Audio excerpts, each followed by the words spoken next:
이제와 저희 죽을 때 저희 죄인을 위하여 빌어주소서. 아멘.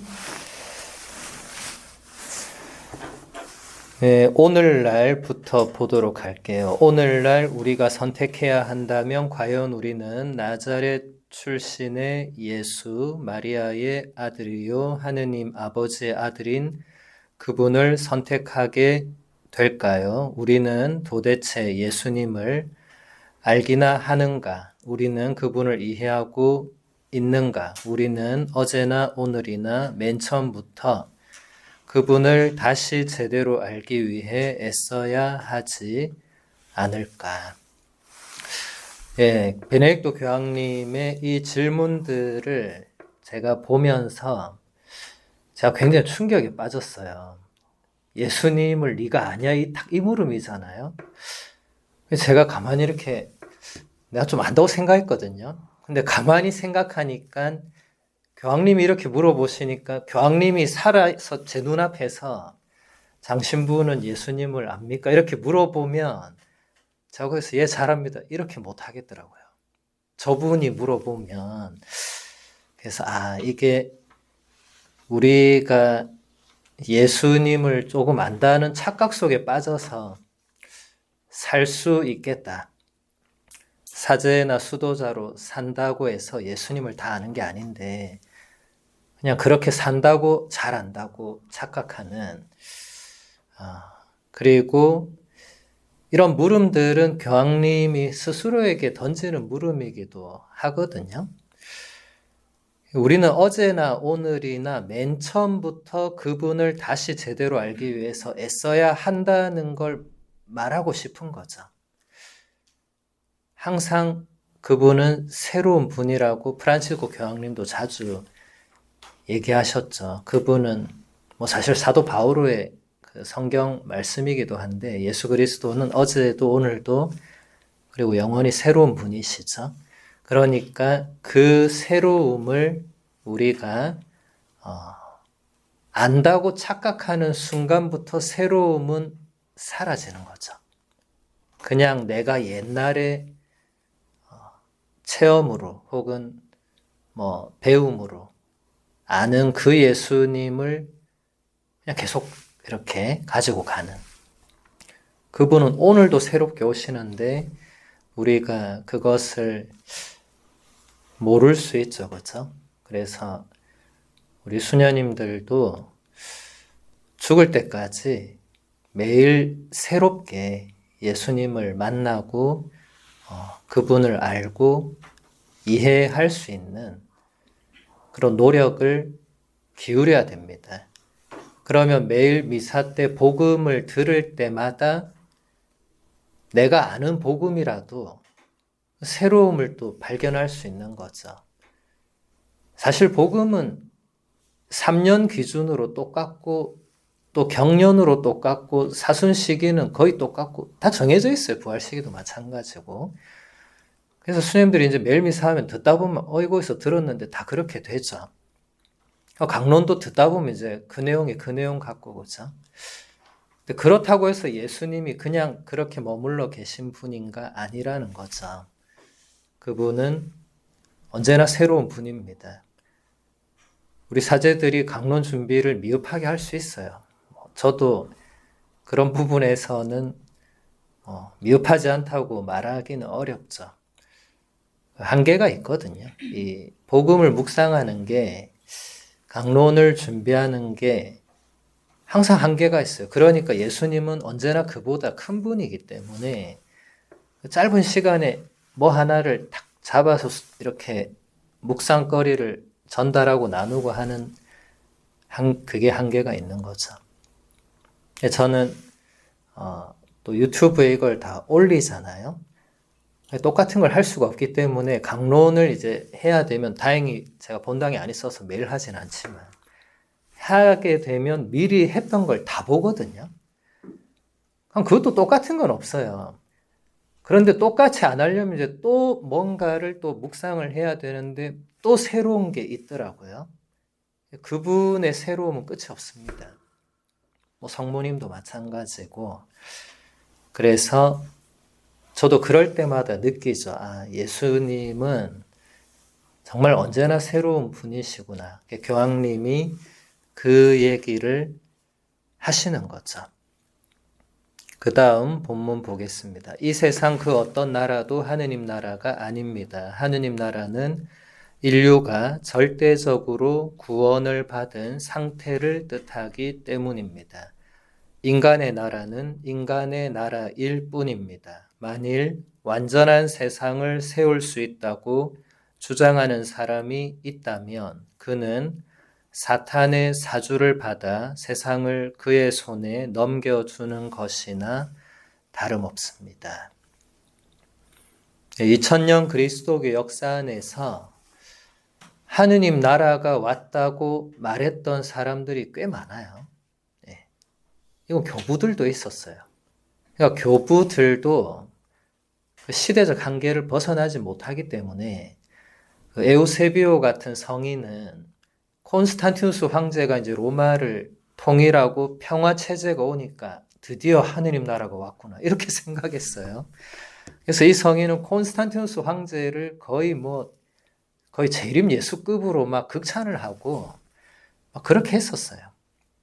나중에 보니까 그게 아니라는 게 다 드러났지만 물론 훌륭한 황제였지만 콘스탄티누스 황제는 사실 별 신앙이 없는 사람이었어요. 어머니 헬레나 성녀가 워낙 열심히 해서 등 떠밀려서 뭘 다 한 거지 본인은 사실 죽을 때까지 세례도 안 받았어요. 죽기 직전에 제가 볼 때 마지못해 받았을 거예요. 하도 받으라니까. 그리고 이제 죽는데 그냥 담보로 하나 걸어두는 수준. 왜냐하면 그 사람이 살아있을 때 했던 행보들을 보면 신앙이 드러나게 돼 있거든요. 아무튼 교부들조차도 그런 착각을 할 정도로 그 팍스 로마나라는 그 로마의 평화 시대에는 그 엄청난 시대였던 건 분명한 것 같습니다. 근데 그렇다 하더라도 지금 교황님 말씀은 그것도 하느님 나라는 아니다. 지상에서 아무리 평화로워도 아무리 사람들이 행복하다고 해도 그런 건 하느님 나라가 아니다. 왜냐하면 그 옆에 보면 하느님 나라는 인류가 절대적으로 구원을 받은 상태를 뜻한다. 그래서 인간이 세운 나라는 그 어떤 나라라도 인간의 나라에 불과합니다. 지금 전 세계에 살기 좋은 나라들, 북유럽, 또 뉴질랜드, 또 어디 무슨 지수가 높은 나라, 하느님 나라는 아니죠. 거기 가서 살고 싶을지언정 영원히 살 수 있는 나라도 아니고 인간의 나라는 인간의 나라일 뿐이다. 그래서 수녀님들이 그 구분을 여기서 나라를 빼면 그죠? 하느님의 영역은 하느님에게 속해 있고 인간의 영역은 인간에게 속해 있고 이사야서에 보면 하느님께서 이사야 예언자를 통해서 그런 말씀을 하시죠. 내 생각은 너희 생각과 같지 않다. 완전히 다르다. 사실은 너희가 알아들을 수도 없다. 욥기에서 하느님께서 하셨던 말씀들도 떠올려 보면 하느님께서 하늘과 땅을 만드시고 바다와 육지의 경계를 지으실 때 너 뭐 했냐고. 네가 그런 걸 알기나 아냐고 물어보시잖아요. 욥이 찍소리를 못하죠. 생각해 보니까 본인이 하느님에 대해서 아는 것도 없으면서 불평을 막 쏟아낸 그게 너무 이제 부끄러워지는 거죠. 그런데 그게 우리의 모습입니다. 성경에 나오는 모든 인물들은 우리의 모습을 보여주는 사람들이죠. 욥은 나입니다. 우리가 그렇게 하느님께 불평, 불만을 하는 거죠. 잘 모르면서. 하느님의 뜻과 계획을 전혀 모르면서 불평하는 거예요. 저한테 왜 이러시냐고. 모르면서. 저도 로마에서 미국에서 많이 그랬기 때문에 저도 할 말이 없는 사람입니다만 그게 우리의 한계인 것 같습니다. 그래서 우리가 자신의 한계를 겸허하게 인정하고 고백하는 것이 겸손의 첫걸음이 아닐까. 적어도 교만해지지 않는 길이 아닐까. 제 생각이 짧았습니다.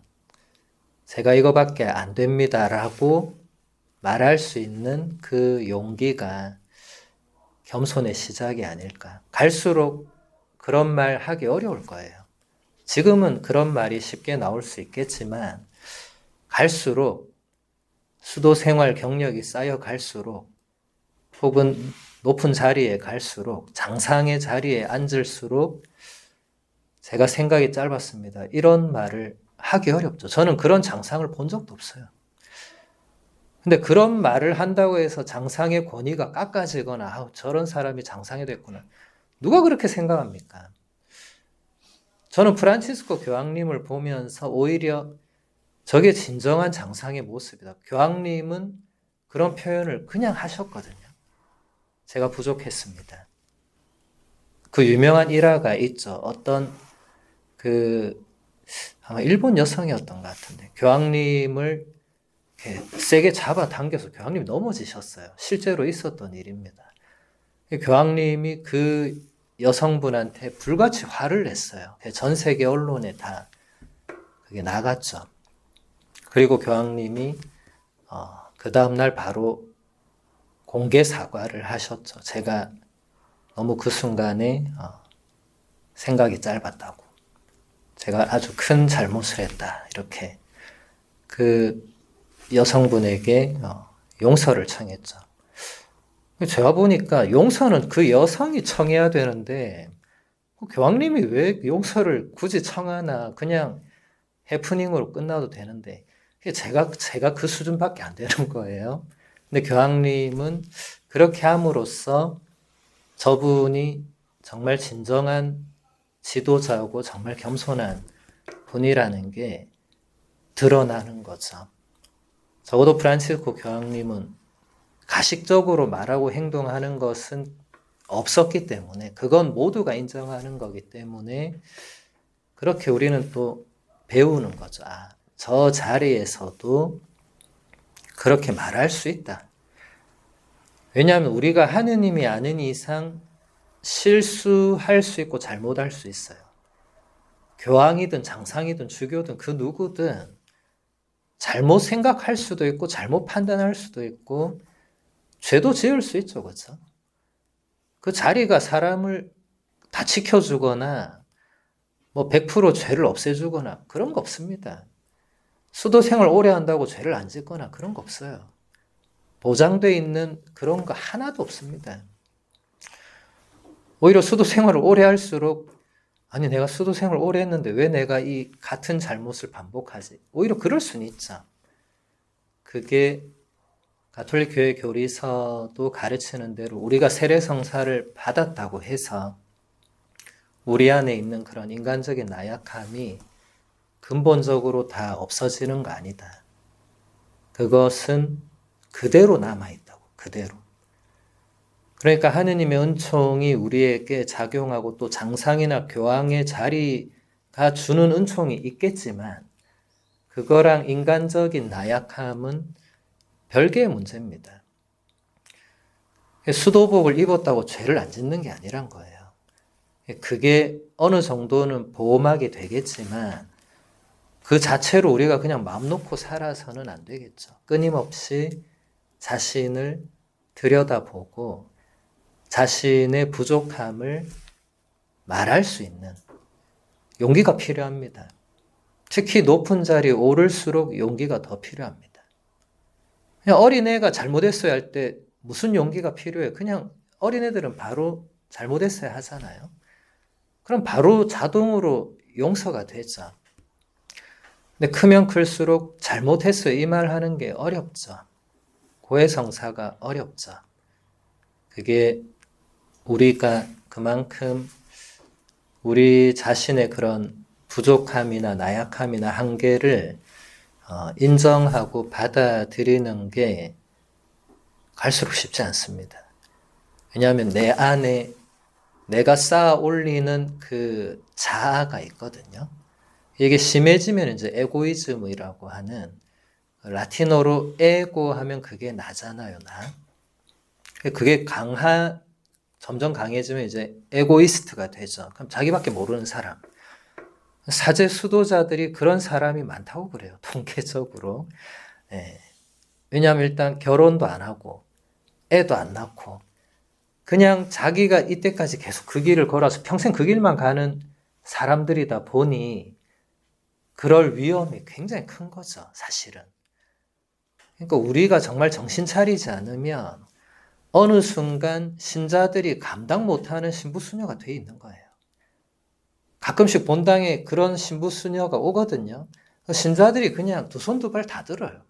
근데 본인은 모르는 거예요. 제가 가끔 그런 얘기를 흘려 들으면 굉장히 씁쓸하죠. 그리고 남 얘기가 아니거든요. 우리도 어느 본당 갔을 때 신자들이 우리도 모르게 두 손 두 발 들고 있다 생각해 보세요. 얼마나 안타까운 일입니까?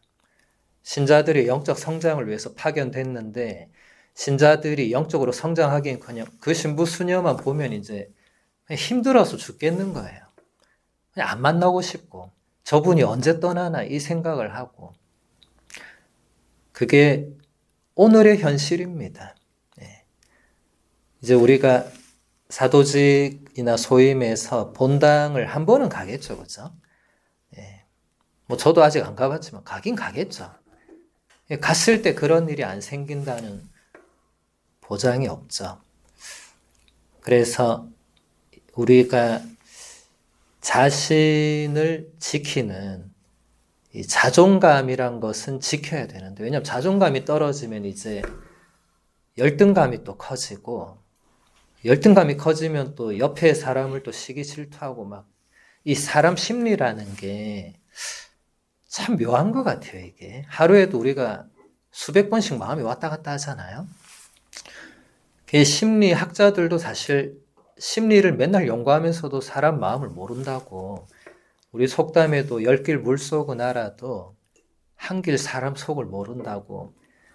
옛날 우리 가요에도 내 마음 나도 몰라 막 그러잖아요. 그런 우리들이기 때문에 자신을 너무 자신에게 향하는 것은 좋지 않다. 자존감은 지켜야 되겠지만 너무 자기 자신에게 집중하거나 거기서 더 나가면 이제 나르시시즘이라는 이제 자기 애로 가는 사람들도 있거든요. 프란시스 교황님 그 굉장히 비판했거든요. 그런 사람들은 진짜 심각하다고. 근데 사제 수도자 중에 진짜 또 그런 사람들이 있거든요. 저도 몇 번 봤어요. 야, 저분은 진짜 대단하다. 그냥 자아 도취에 푹 빠져 사는 거예요. 본인이 거의 성인으로 그냥 스스로를 생각하는 것 같아요. 그래서 참 저런 걸 뭐라고 얘기해야 되나. 얘기 못하죠. 장상도 말 못합니다. 왜냐하면 그런 거는 증거도 없고 불러서 얘기하면 또 딴소리 하죠 또. 저는 그런 게 아니었다고. 네. 참 안타까운 일이 많아요. 그래서 우리가 소크라테스가 너 자신을 알라라고 말한 것을 아직도 제대로 못 깨닫는 사람 많아요. 그리고 우리가 사실 우리 자신을 잘 모르거든요. 우리가 우리 자신을 잘 알려면 주위 사람들이 있어야 돼요. 같이 이렇게 지금 같이 일에 갈 때는 그 통해서 좀 나를 보는데 점점 이제 서원하고 종신하고 이러면 같이 있지만 혼자 있는 그게 더 많죠. 이제 그때부터 자기를 잘 못 보는 거예요. 그러다 보면 점점 너 자신을 알라가 남은 잘 알고 나를 모르는 그런 상태로 될 수 있죠. 위험하죠, 사실은. 예. 그래서 우리가 양심 성찰을 잘 해야 되는데 이게 단순히 그냥 그날의 물론 양심적인 그날의 잘못들을 성찰하는 거 중요하지만 자기 자신을 자꾸 이렇게 보는 게 중요해요. 하루하루 내가 살아오면서 내가 어떤 부분에서 뭔가 지금 변하고 있고 어딘가에 더 집착하려고 하고 이런 어딘가 의존하려고 하고 그런 것들 미묘하지만 그 미묘하게 움직이는 그 뭔가를 잘 봐야 됩니다. 그러지 않으면 나중에 못 고치는 지경으로 갈 수 있어요. 너무 가는 거죠. 그러면 뭐 수도 생활에 큰 문제는 없다 하더라도 다른 사람에게 이제 피해를 주는 존재가 되는 겁니다. 본인은 모르지만. 예. 그러니까 저도 그냥 체험으로 느낀 건데 이게 뭐 물적 증거는 없어요. 근데 어떤 신부님, 수녀님은 같이 있으면 거기가 지옥이 되는 분이 있어요. 이건 뭐 어떻게 증거로 설명할 길은 없는데 이게 지옥이구나 이렇게 제가 느낀 적이 좀 있거든요. 아, 이게 지옥이구나. 다른 게 지옥이 아니고 그냥 이게 지옥이구나. 같이 있는 자체가 지옥인 거예요. 이게. 이 사람을 너무 힘들게 하는 그런 사람들이 있어요. 근데 본인은 전혀 그런 의사가 없어요. 제가 볼 때. 전혀 주위 사람을 괴롭히려는 의도가 없는 사람인데 같이 있는 그 주위가 지옥이 되는. 아마 나중에 체험하실 거예요. 이게 뭔가 싶을 거예요. 그런 사람이 안 된다는 보장이 없기 때문에 우리가 나라는 존재로 인해서 그 자리가 천국이 돼야 되잖아요. 적어도 지옥은 안 돼야 되잖아요. 내가 있음으로 해서 그 공동체가 지옥처럼 된다면 끔찍한 일이죠. 그래서 자신을 돌아보는 적어도 괴물은 안 돼야 되는 제가 이렇게 친한 신부님 스님들하고 얘기하다 보면 어느 사제나 수도회나 괴물 같은 분들이 꼭 계시거든요. 우리가 한 번씩 얘기를 해요. 저분이 처음부터 저렇게 괴물이었을까? 아니죠. 처음에 입회하고 쭉 올라갈 때는 전혀 괴물이 아니었죠. 어느 순간부터 괴물이 됐는데 아무도 그 시점을 몰라요. 본인도 모를 거고 아무도 몰라요. 근데 중요한 건 이제 돌이킬 수가 없는 거예요. 죽을 때까지 괴물로 사는 거예요. 실제로 그런 분들이 있습니다. 안타깝게도. 주교님이나 장상도 알지만 어떻게 할 길이 없는 거예요. 무슨 대형 사고를 치거나 스캔들을 일으켜야 불러서 조치를 하고 이러는데 또 그러지도 않거든요. 그런 걸 싹싹 다 빠져나갑니다. 굉장히 영리하고 똑똑해요. 그러니까 정말 어떻게 할 수가 없는 거예요. 안타까운 현실인데 적어도 우리가 나중에 그렇게 돼서는 안 되겠다. 저는 왜 저분들이 저렇게 됐을까 생각을 해봤거든요. 사제 생활, 수도 생활을 오래 하면 성인, 성녀에 가까워야 되는데 왜 괴물이 됐을까? 생각을 많이 해봤어요. 그게 결국은 성찰이 빠져 있을 것 같다. 저분들의 그 삶의 시간표 안에 본인이 저 지경이 될 때까지 계속 성찰했으면 적어도 저 상태까지는 안 갔을 것 같은데 어느 순간부터 저분들이 본인을 바라보고 본인 내면을 작업하는 이런 것을 멈추지 않았을까. 제 추측에. 제가 그분의 영적 지도자가 아니니까 또 그분의 영적 지도자한테 물어볼 수도 없는 일이지만 그냥 저는 그 외에는 다른 답은 안 떠오르더라고요. 아니면 뭐 좀 극단적인 예로 뭐 병원 가서 약을 먹었는데 약이 잘못돼 가지고 이상하게 됐든지 뭐 그런 거 아니면 성찰을 하지 않았을 것이다. 그리고 성찰을 하지 않고 사제나 수도자로 30년, 40년을 살다 보니 저렇게 됐을 가능성이 높은 거죠. 본인도 본인의 상태를 인지하지 못하는 심각한 상태. 오늘날 우리가 TV나 뉴스에 보면 간혹 그런 캐릭터들이 나오잖아요. 본인이 본인을 잘 모르는 것 같아요. 그 인지 부조화라는 용어가 있거든요. 본인이 지금 본인의 상태를 몰라. 본인이 거짓말을 하면서도 거짓말을 한다고 의식을 안 하는 것 같아. 실제로 그런 사람들이 있어요. 그냥 자기만의 세계에 빠져서 사는 거예요. 심각한 거예요. 근데 그런 존재가 사제나 수도자다. 더 심각한 거죠. 교부들은 사제나 수도자가 만약에 세상 사람들보다 더 내적으로 부패하면 그거는 외적인 부패보다 훨씬 더 안 좋은 거라고. 훨씬 위험하고 훨씬 교회에 해를 끼치고 그렇다고 많이 경고했거든요. 그 시대에도 그런 사람들이 있었던 것 같아요. 세상 사람들보다 더 악할 수 있는 거예요. 겉으로 보기엔 멀쩡하고 그냥 소임이나 직무를 다 하는데 이 내적으로는 심각하게 병들어 있거나 썩어 있거나 그럴 수 있다는 거예요. 근데 본인만 모르는 거예요. 본인은 나는 잘 살고 있다고 착각할 수 있는, 우리 중에 아무도 그렇게 되지 않는다는 보장이 없으니까 항상 성찰하고, 그리고 여러분의 영적 지도자나 영적 동반자에게 여러분의 내면을 나중에 종신하고 세월이 많이 흘러도 여러분의 내면을 그 누군가에게 신뢰할 수 있는 누군가에게 지속적으로 드러내 보이는 게 필요합니다. 성인 성녀들 자서전 보면 그분들이 자서전을 쓰려고 쓴 게 아니고 일기를 모아서 자서전으로 나오는 거잖아요. 그 보면 항상 영적 지도자에게 썼던 편지나 그 내용들이 꼭 나오거든요. 그래서 그런 걸 보면서 그게 성인 성녀들을 붙들어 준 거예요. 성인 성녀들이라고 해서 왜 고비가 없었고 위험이 없었고 유혹이 없었고 시련이 없었겠어요.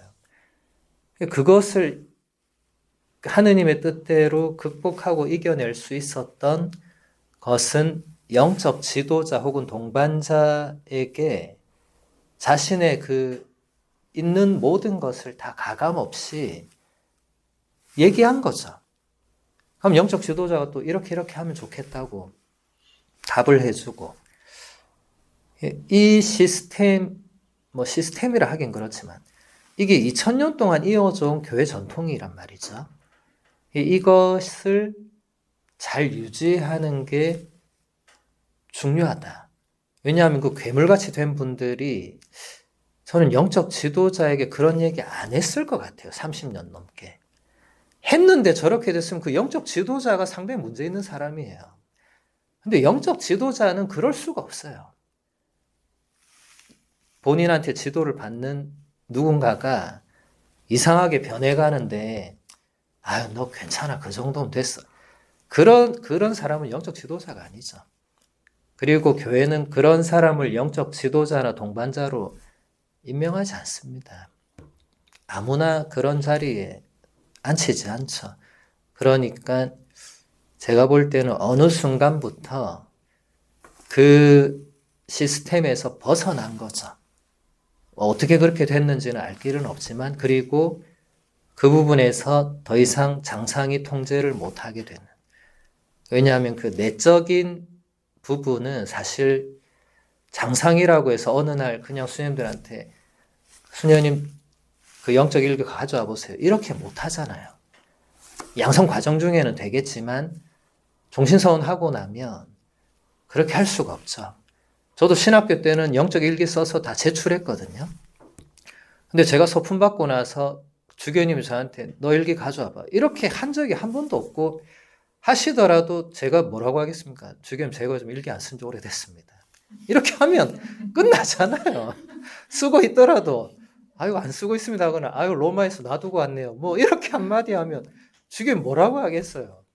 다음에 써서 가져와 이러면 그때 돼서 또 딴 말 하면 되잖아요. 그죠? 이런 게 웃고 넘어갈 일이지만 사실은 이게 어떻게 보면 이제 시스템 바깥으로 나가는 거죠.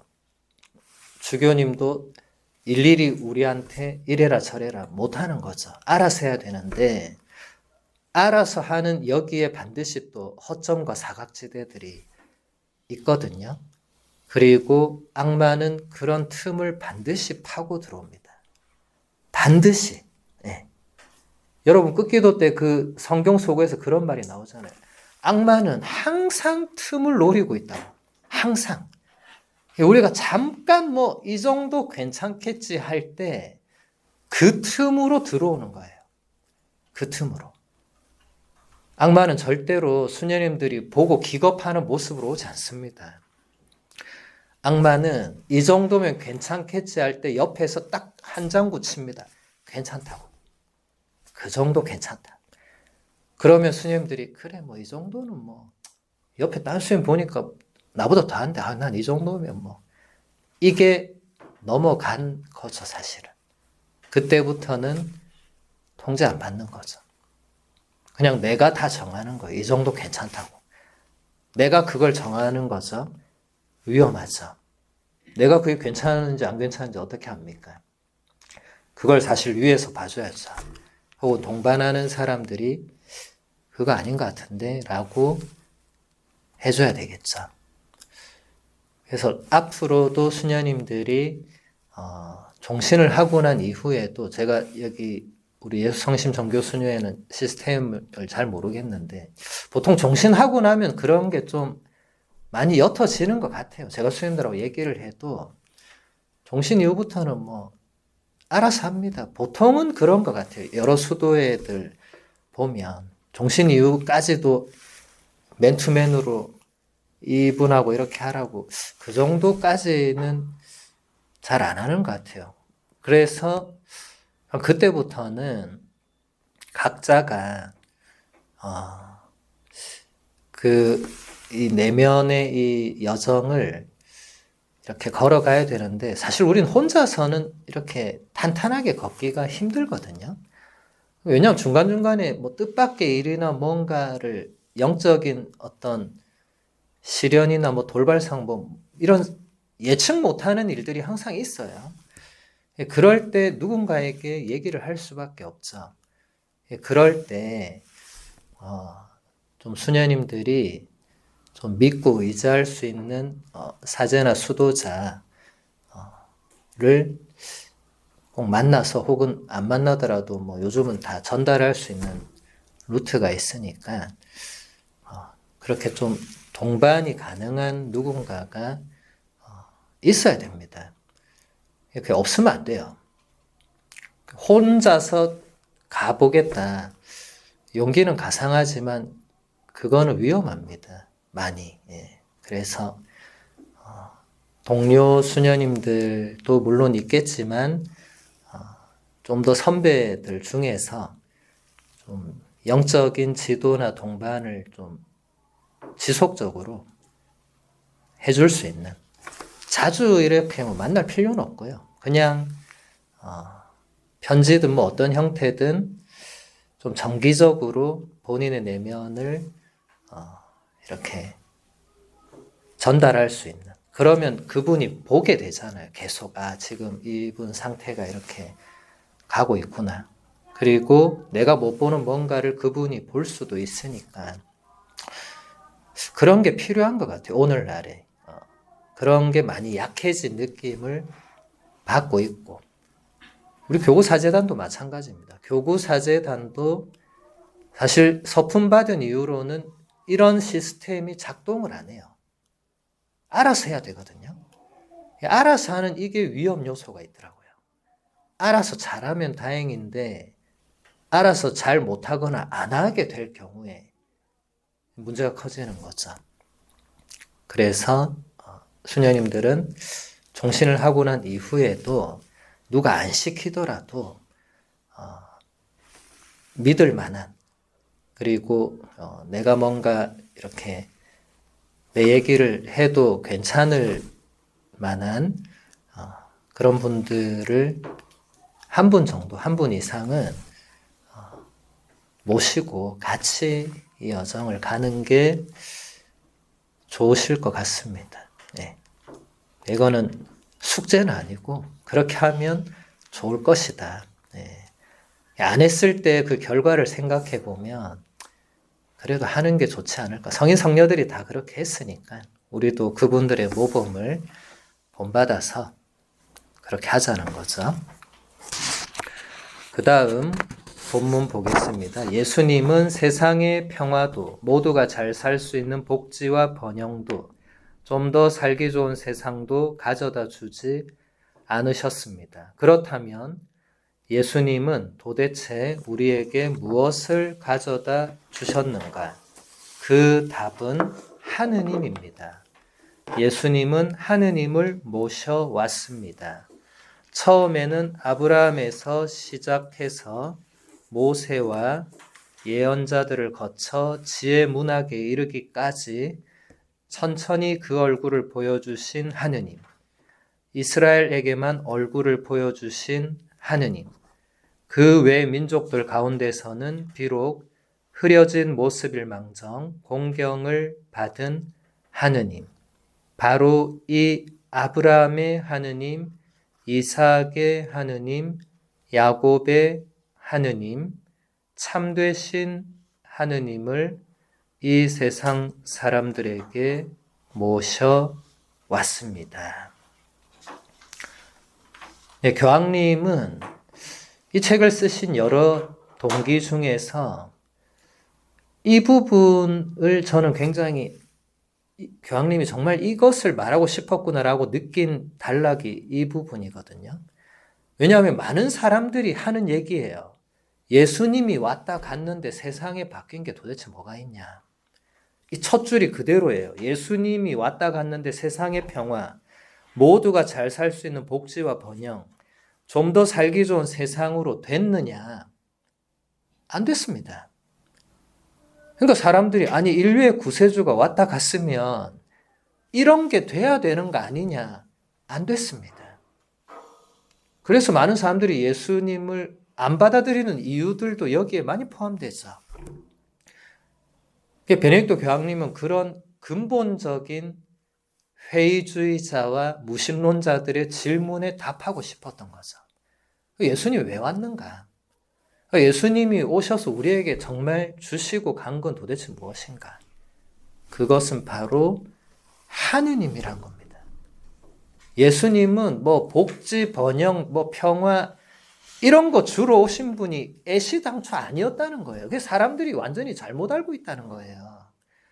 예수님은 처음부터 마지막까지 하느님을 주러 오신 거예요.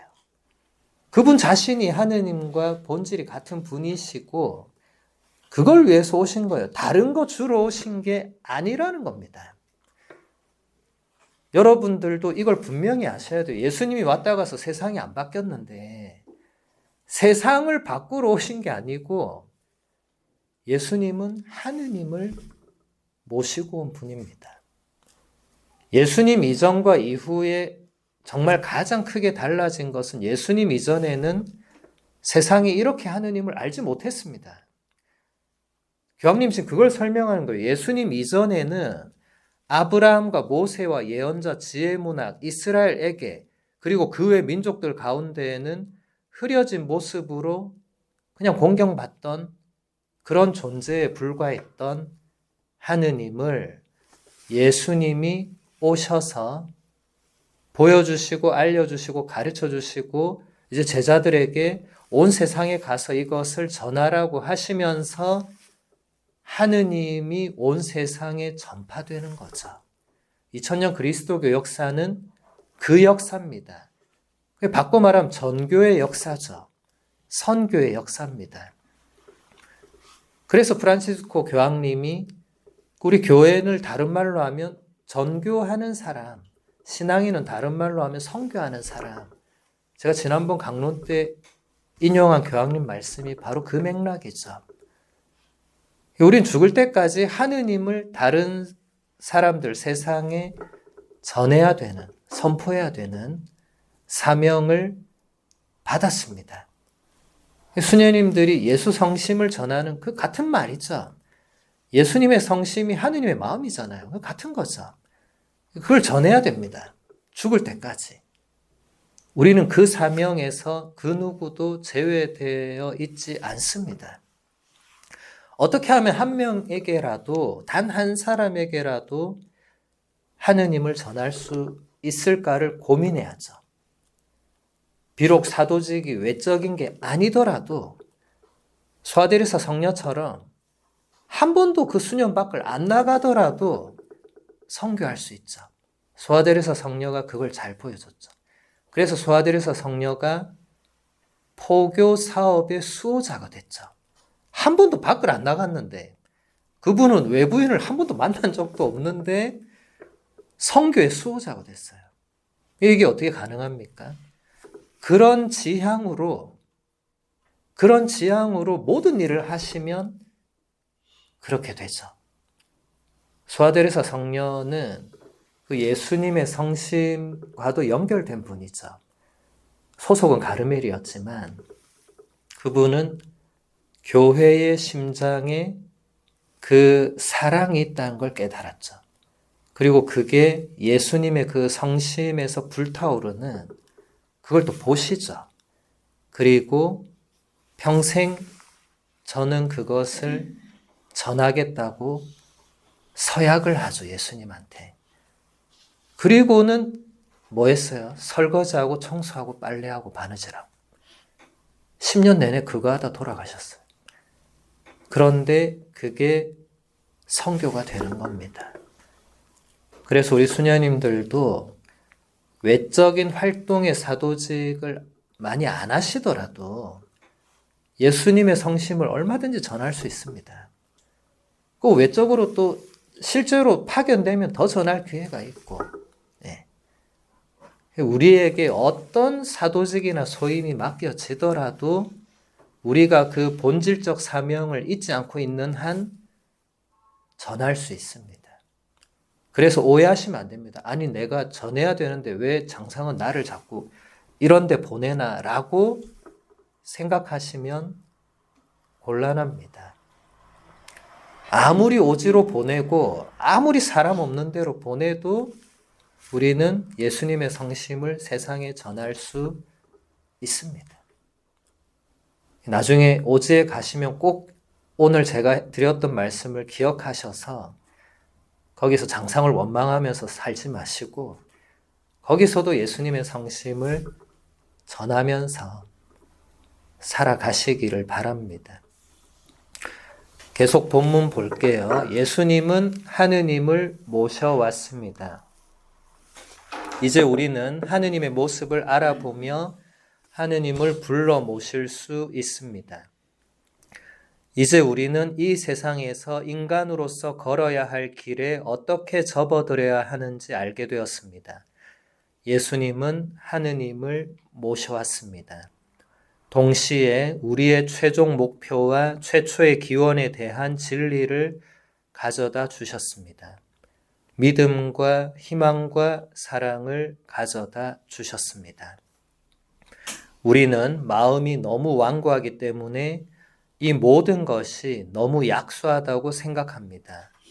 그렇습니다. 하느님의 권능은 이 세상에서 요란스럽지 않습니다. 그러나 참되고 지속적입니다. 하느님의 일은 늘 반복해서 생사를 걸고 싸워야만 하는 일만 같습니다.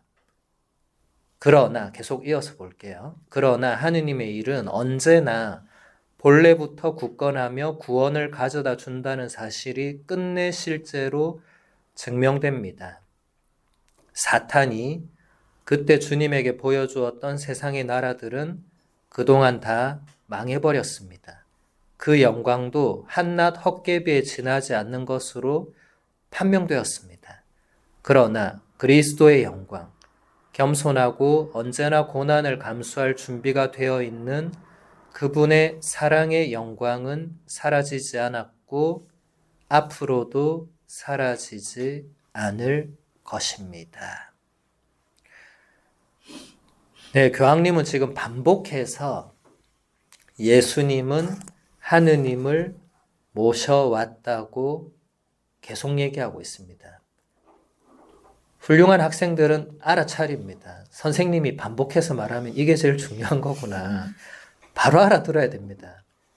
교황님이 이 책에서 이렇게 같은 문장을 여러 번 반복 잘 안 했거든요.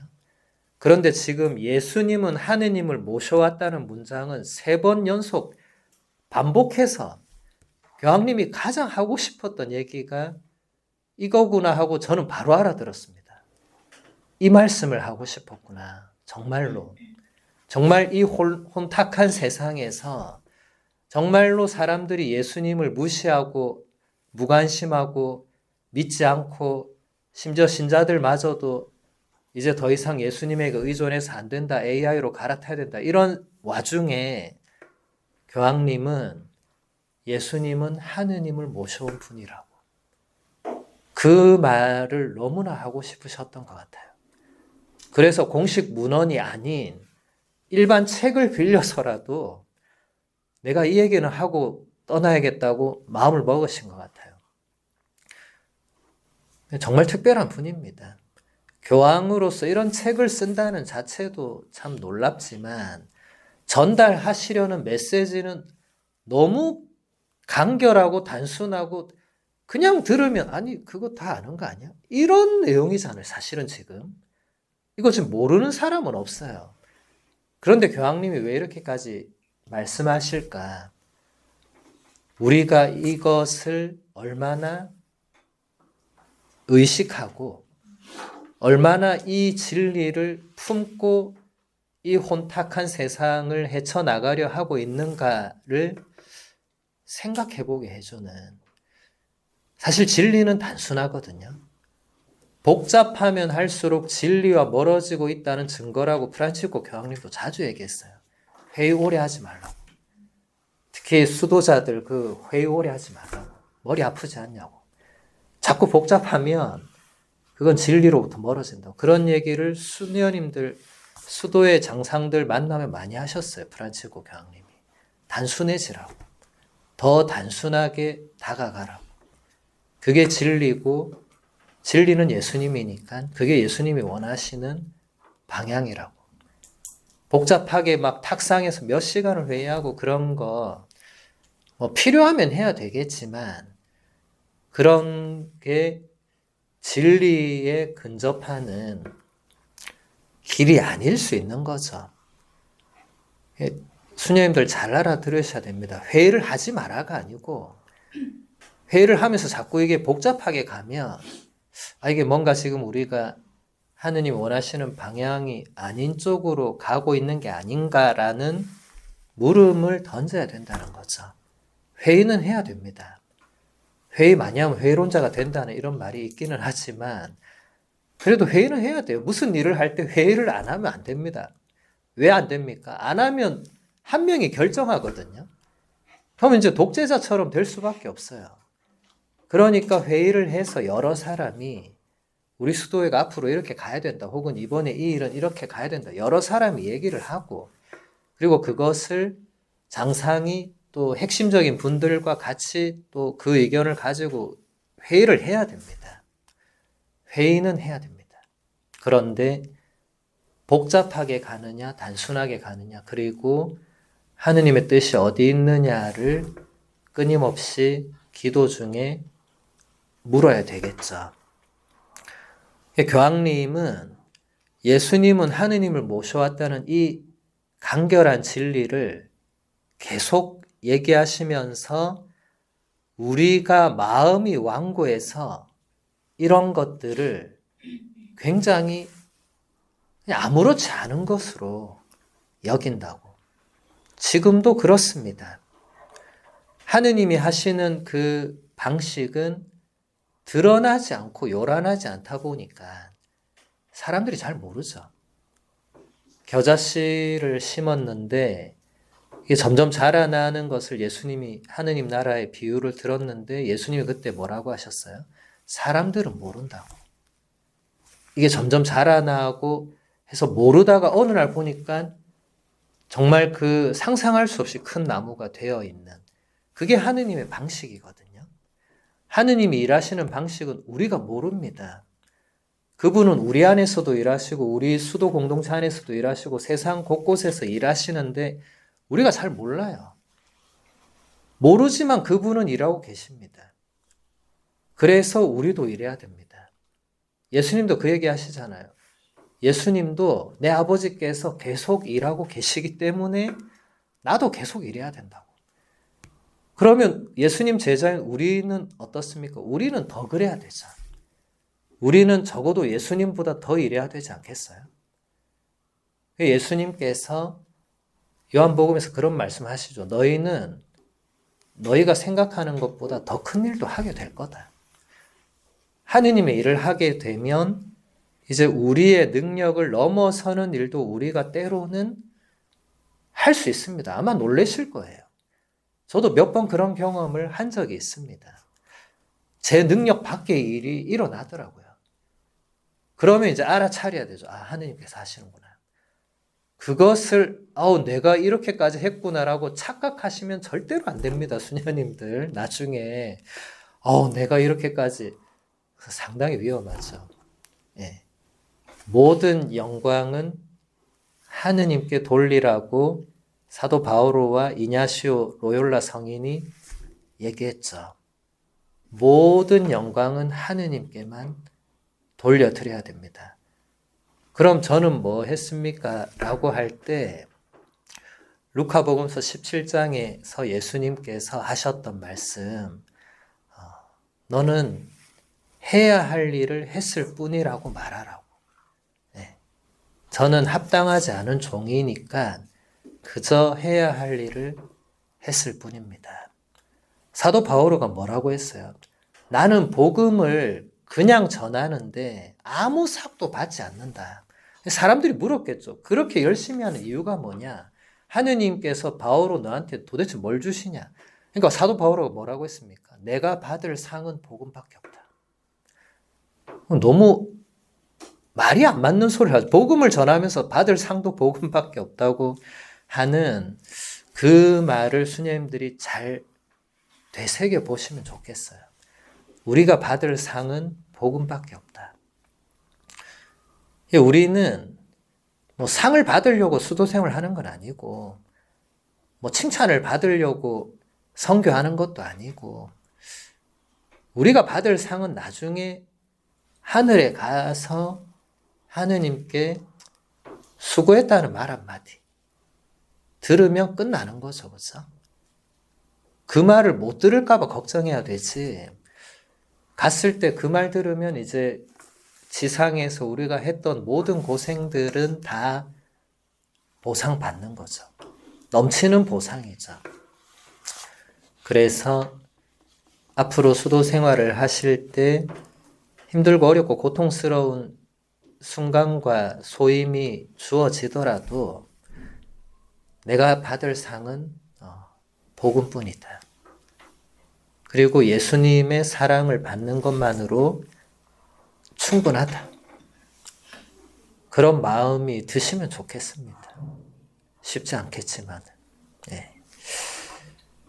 그래서 교황님이 여기서 말씀하시는 것처럼 그리스도의 영광, 겸손하고 언제나 고난을 감수할 준비가 되어 있는 그리스도의 사랑의 영광, 이것은 사라지지 않았고 앞으로도 영원히 사라지지 않을 거라고 하시는 말씀이 다 같은 맥락이죠. 우리가 정말 그 힘든 고생을 하고도 그 영광을 예수님께 돌려드려야 이게 지속이 되는 겁니다. 그걸 내 것으로 가져가는 순간 모든 것이 다 무너집니다. 그렇게 하느님의 일을 동참을 해서 도구로 사용되어 놓고도 그게 내가 한 거구나라고 착각하는 순간 그 일이 다 엉망이 되는 거죠. 그런 유혹이 올 것입니다. 수녀님들. 열심히 하시면 내가 이 정도 했으니까 이 정도는 내가 보상받고 칭찬받아야 되는 거 아닌가라는 마음이 들 수 있어요.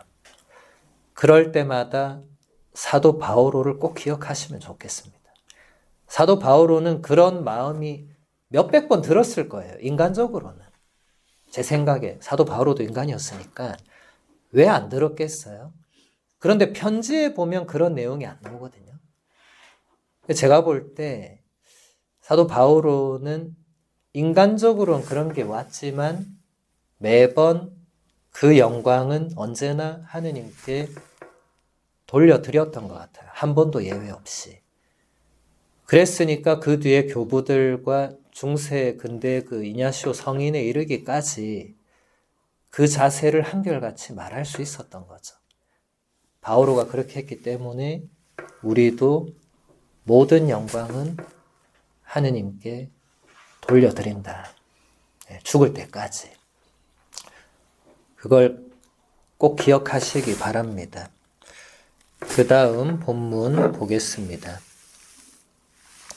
이스라엘의 기본 계명은 그리스도인에게도 기본 계명입니다. 하느님만 예배해야 합니다.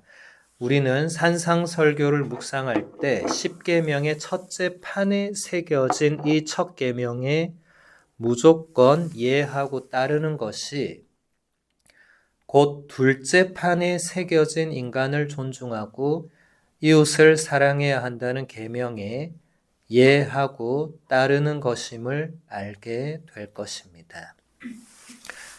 구약의 모든 그 계명들은 우리 그리스도인에게도 기본 계명입니다. 구약과 신약은 이게 구약과 신약이라고 이름을 붙였다고 해서 수녀님들이 착각하면 안 되는 게 하나는 옛날 거고 하나는 지금 거고 아닙니다. 그렇게 구분을 해놓은 거지 그 옛날 법이 아니라는 거예요. 베네딕토 교황님도 이걸 얘기하시는 거예요. 이게 지나간 게 아니고 그냥 과거의 것이 아니고 그냥 이스라엘에게만 유보된 말씀이나 법이나 계명이 아닙니다. 그래서 제가 몇 번씩이나 지난번 강의 때도 구약을 읽을 때 건너뛰거나 그냥 소홀히 하거나 그렇게 해서는 안 된다고. 복음만 막 이렇게 복음과 사도 바울의 편지들만 집중하고 구약을 무시하는 이것은 굉장히 잘못된 하느님의 말씀을 어느 거는 강조하고 어느 거는 축소하고 누가 그런 권한을 줬어요? 아무도 주지 않았습니다. 근데 왜 우리가 스스로 그렇게 하느님 말씀을 레위기 민수기는 건너뛰어도 된다고 누가 가르쳐 줬습니까?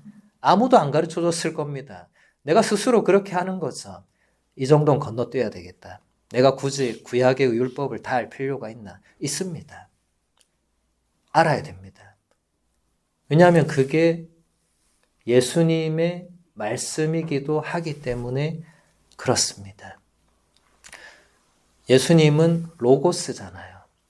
말씀이 사람이 되셨잖아요. 그 말씀이 바로 레위기의 그 말씀입니다. 그러니까 읽어야 됩니다. 구약의 율법이라고 해서 몰라도 된다. 한 번도 그리스도교는 그렇게 가르친 적이 없습니다. 연결됩니다. 네. 그래서 10계명의 그 첫째 판에 새겨진 계명에 하느님만 흠숭하라고 하는 것에 예할 때 둘째 판, 이제 부모에게 효도하고 사람을 죽이지 않고 거기에도 예할 수 있는 연결된다는 거예요. 하느님을 흠숭하지 않는 사람이 부모님을 효도하는 건 있을 수 없는 일입니다. 근데 반대로도 마찬가지예요. 부모님께 효도 안 하는 사람이 하느님을 흠숭하는 그것도 말도 안 됩니다. 그렇게 본인이 착각할 수는 있지만 조심해야 되죠. 수녀님들이 이제 다 부모님을 떠나오고 했지만 부모님이 살아 계시는 한 부모님을 효도해야 되는 거는 계명에 나와 있잖아요. 이제 입회했으니까 그냥 알아서 사세요. 안 됩니다. 예. 효도는 해야 됩니다. 어떤 방식으로든지. 그렇다고 해서 떠나왔는데 계속 부모님께 그렇게 하라는 의미가 아니라 수녀님으로 살면서도 수도자로 살아가면서도 부모님이 살아 계시는 한 자녀된 도리는 다 해야 되는 거죠. 이것은 쉽게 이래라 저래라 할 수 있는 부분은 아니고요. 그것은 차차 이제 살아가시면서 이제 다른 선배 수녀님들에게 이제 조언을 구하시면서 아, 이렇게 하는 거구나. 예. 그런 것을 자연스럽게 익히게 될 겁니다. 그 다음 본문 볼게요. 오리게네스는 예수님의 말씀들을 읽어보고 그분을 아우토 바실레이아라고 표현했습니다. 이는 예수님 자신이 그 나라라는 뜻입니다. 예수님께서 그 나라입니다. 그 나라는 어떤 사물도 아니고 세상의 나라들처럼 지배 영역도 아닙니다. 그 나라는 인격입니다. 예수님께서 그 나라입니다. 그러니 하느님 나라라는 말에는 그 자체로 그리스도론이 숨어 있습니다. 그분은 하느님 나라에 대해 말씀하시는 방식을 통해 하느님이 그분 안에 몸소 현존하시면서 사람들 사이에 계시다는 것, 그분은 하느님의 현존이라는 엄청난 사실로 사람들을 이끕니다. 네, 굳이 오리게네스를 예로 들지 않더라도, 그런데 여기서 교황님이 예로 드셨으니까 오리게네스는 예수님의 말씀을 다 읽어보고 난 뒤에 그분을 아우토 바실레야, 그리스어로. 여기서 아우토는 그 우리가 생각하는 그 오토 개념이 아니고요.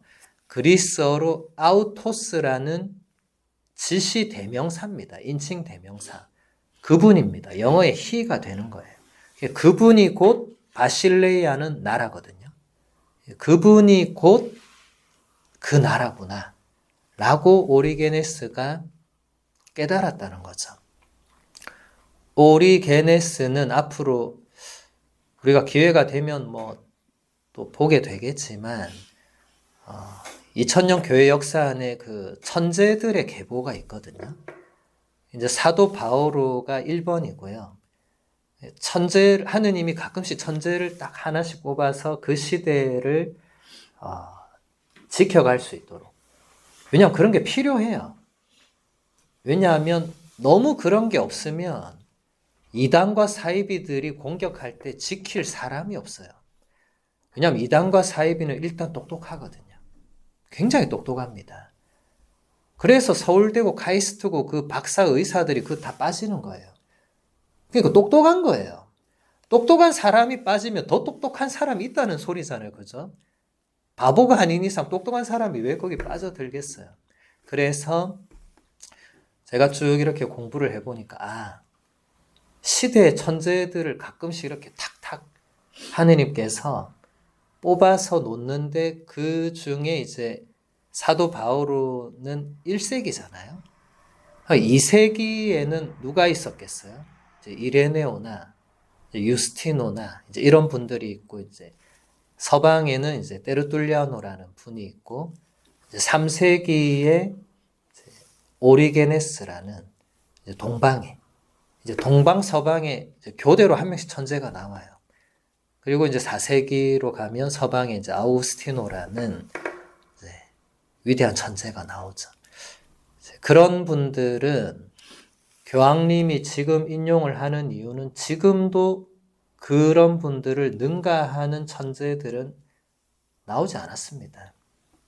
제가 볼 때 베네딕토 교황님도 그 계보를 잇는 분 중에 한 분이라고 나중에 평가받겠죠. 왜냐하면 아직까지는 돌아가신 지 얼마 안 됐으니까 충분한 그런 재평가 작업이 아직 안 이루어지고 있지만, 그런 분이 보기에도 오리게네스나 아우구스티노 성인, 그리고 교회가 학자로 선포한 아빌라의 데레사 성녀 같은 분은 천재적인 분이에요. 아무것도 없는데 뭘 쓰거든요. 그러니까 베네딕토 교황님은 사실 오늘날의 학문 방식 안에서 신학자가 된 분이잖아요. 그러니까 그분은 그 한계가 있는 거예요. 그런데 그 옛날 분들은 아무것도 없는데, 지금 오리게네스도 보면 그냥 복음만 읽어본 거예요. 그리고는 그 나라가 예수님이라고 천재죠, 천재. 그런 말을 아무나 할 수 없거든요.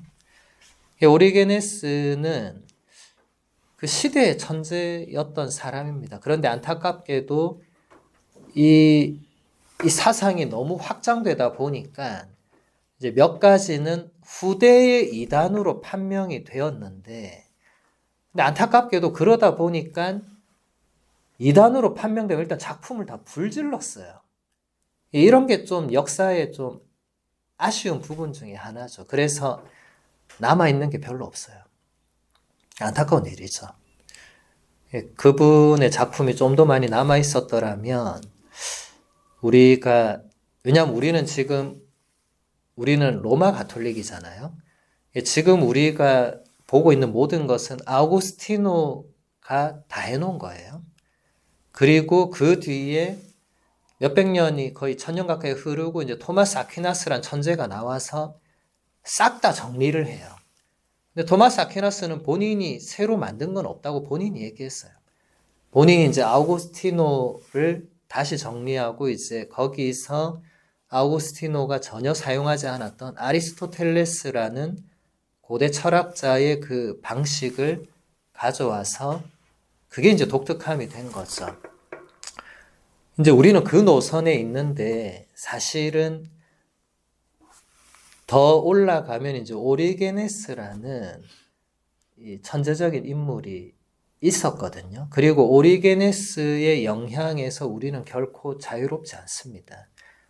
이분이 그 한두 가지 사상이 이단으로 판명 나면서 그냥 마치 이분 전체가 이단인 것처럼 그렇게 했지만 사실 교부학자들이 연구를 해보니까 그 어떤 교부도 오리게네스를 능가할 수 없는 거예요. 아우구스티노는 그리스어를 못했거든요. 근데 그 아이러니하게도 못한 바람에 이 독창성이 나온 거예요. 그리스어를 아는 모든 사람은 오리게네스의 영향을 받아요. 오리게네스가 그리스어로 다 작품을 저술했으니까. 그리고 오리게네스의 그 그리스어 작품을 예로니모 성인과 루피노 성인이 전부 다 또 라틴어로 번역을 해요. 그 정도로 엄청난 작품들이다 보니까 예로니모나 루피노도 대단한 사람들이었지만 그들이 보기에 와 이건 정말로 남겨야 된다 라고 하면서 번역했는데 안타깝게도 남아있는 건 거의 없습니다. 그렇지만 남아있는 것만 해도 대단한 거죠. 안타깝게도 한국에 번역된 책은 지금 오리게네스의 원리론 하나밖에 없어요. 근데 그것도 너무 어려우니까 교부학자들 너댓 명이 그냥 달라붙어서 막 해서 겨우 하나 해낸 거예요. 원리론 하나. 제가 보기에도 저도 나중에 하나 정도 지금 번역할까 생각은 하고 있는데 쉽지 않은 여정이 되겠죠. 저도 아우구스티노 성인이나 오리게네스, 테르툴리아노 이런 분들 작품을 이렇게 접하면 이 차원이 다른 걸 느껴요. 저는 천재 쪽은 아니거든요. 저는 저 자신을 잘 알고 있습니다. 그러니까 이분들이 보통이 아니구나. 제가 감히 이거를 번역을 하려면 이 상태 제 수준으로는 안 되고 정말로 나중에 시간이 주어져서 한 1년의 안식년이 주어진다든지 할 때 진짜 골방에 틀어박혀서 정말로 그냥 그 한 문장 한 문장을 제가 막 달라붙어서 하면 하나 정도 할 수 있지 않을까. 1년 갖고는 안 되겠지만 이제 그 정도로 그런 분이거든요. 그런데 그분을 인용하면서 교황님이 여기서 또 지금 몇 번 문장이 계속 반복되죠. 예수님 자신이 그 나라다. 너무 뻔한 얘기를 계속 반복해요. 왜 반복하실까요? 우리가 그것을 잘 모른다는 거예요. 우리가 신앙생활을 하면서 수도 생활을 하면서 사제 생활을 하면서 예수님이 하느님 나라라는 이걸 잊어버리고 산다는 거예요. 그리고 엉뚱한 데 가서 막 이 삽질을 하고 있다는 거예요. 하느님 나라를 만들어야겠다고. 예수님 자신이 하느님 나라인데 내가 여기 왔으니 여기서 하느님 나라를 만들어 보겠다고 그런 것을 전문 용어로 삽질이라고 합니다. 엉뚱한 데에서 삽을 막 이렇게 퍼는 거예요.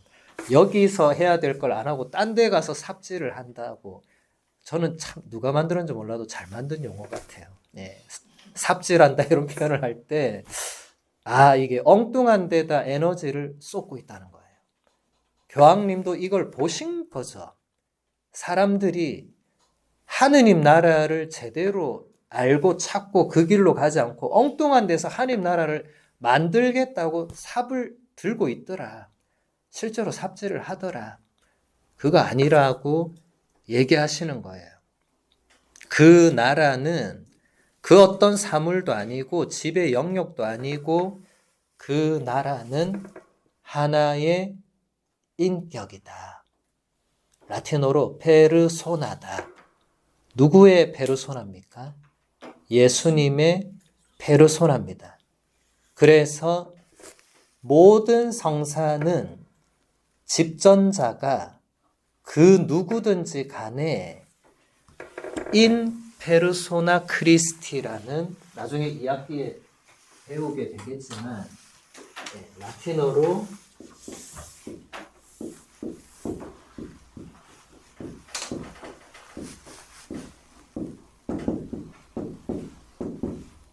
이 단어가 모든 성사 안에서 그 어떤 집전자라도 이 단어 안에서 이루어집니다. 그 성사, 그 전례는.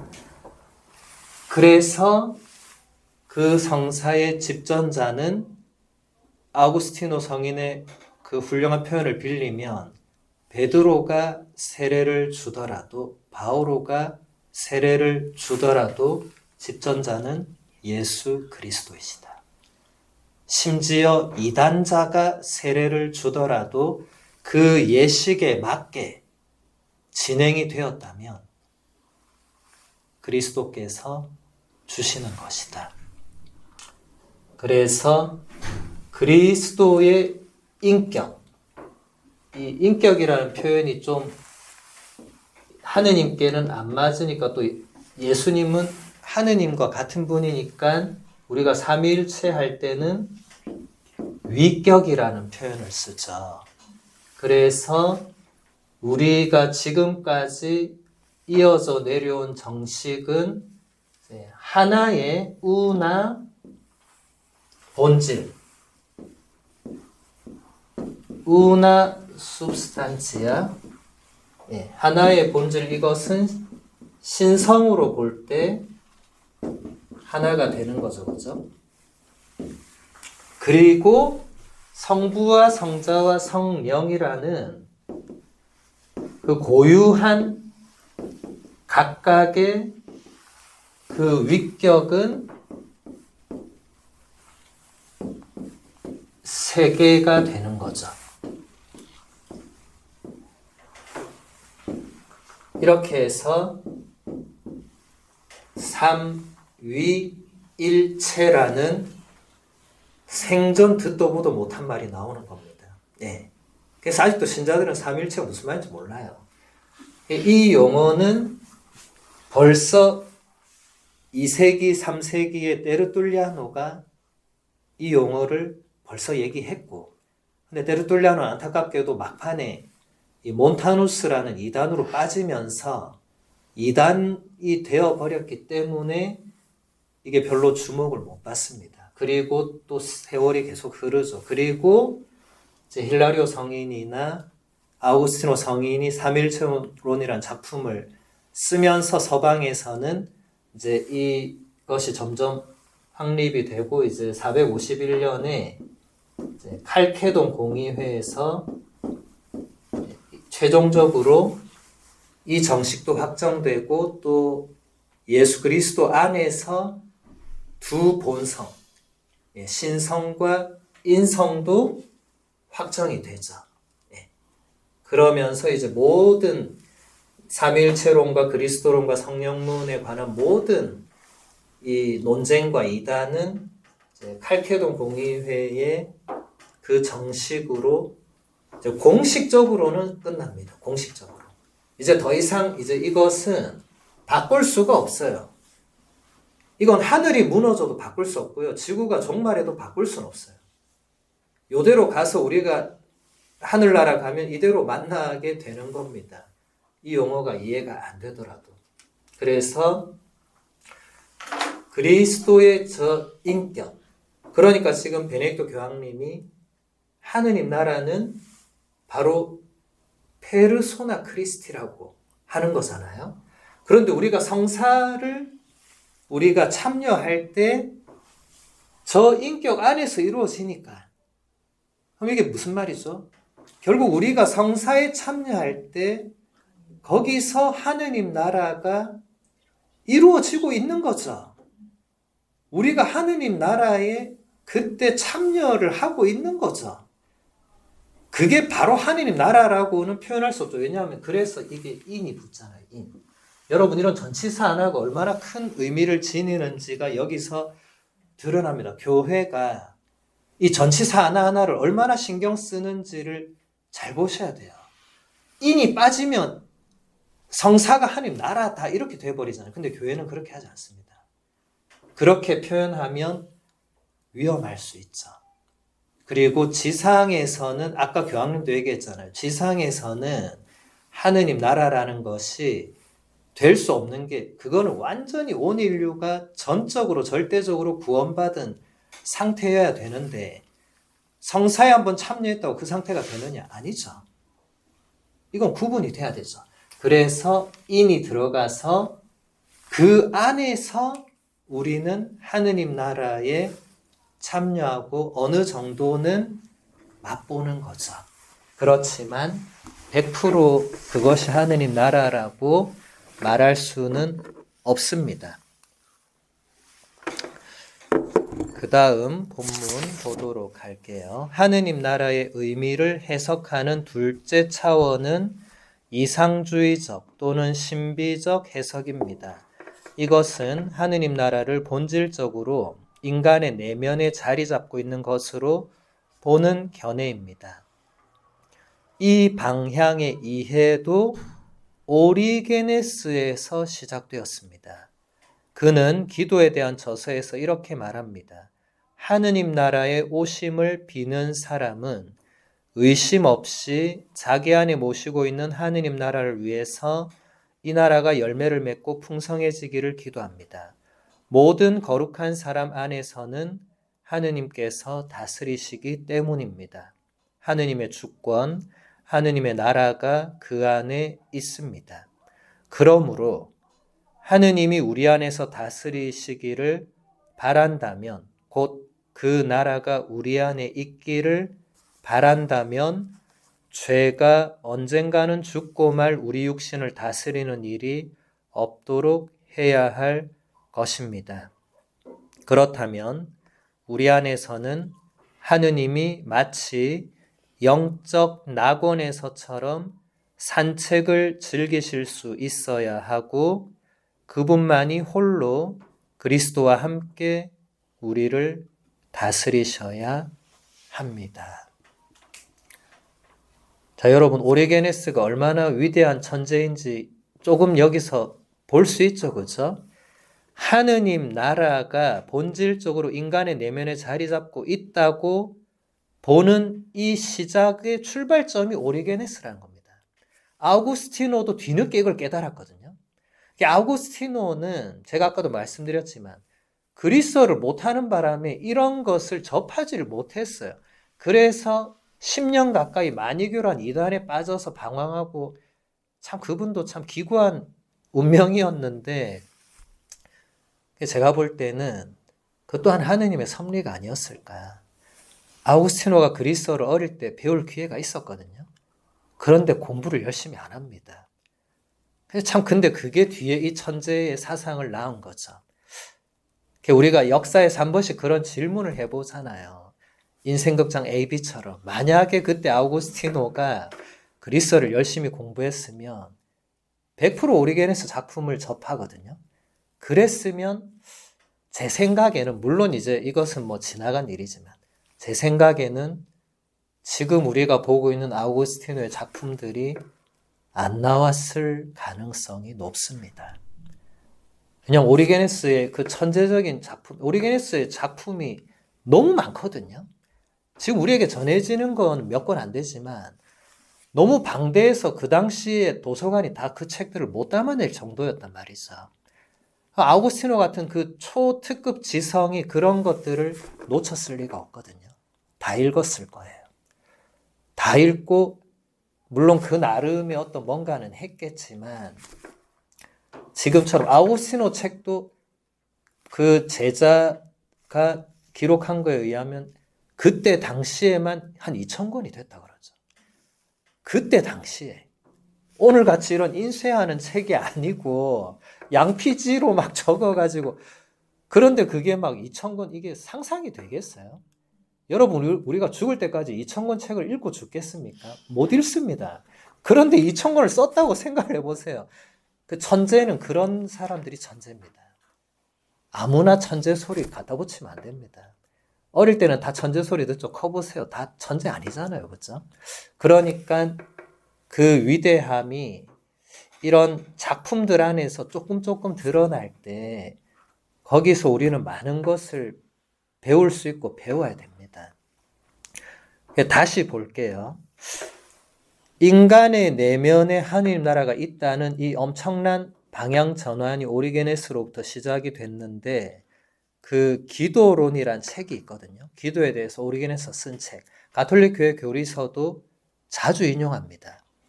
그 책에서 보면 하느님 나라의 오심을 비는 사람은 의심 없이 자기 안에 모시고 있는 하느님 나라를 위해서 그 나라가 자기 안에서 열매 맺고 풍성해지기를 기도한다.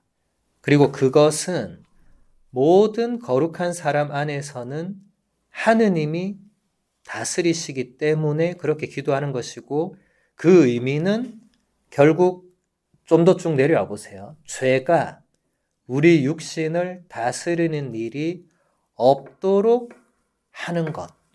그래서 우리 안에서 하느님이 영적 낙원에서 산책을 즐기시고 그분이 우리를 다스리도록 하는 것. 이것이 레오 교황님도 이 부분을 얘기하면서 이것이 우리 그리스도인의 왕직이라고 설명하거든요.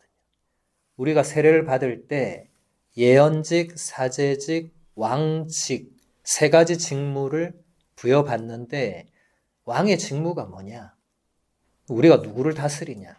우리가 누구를 다스리는 게 아니고 하느님께서 우리 안에서 우리를 다스리도록 하는 겁니다.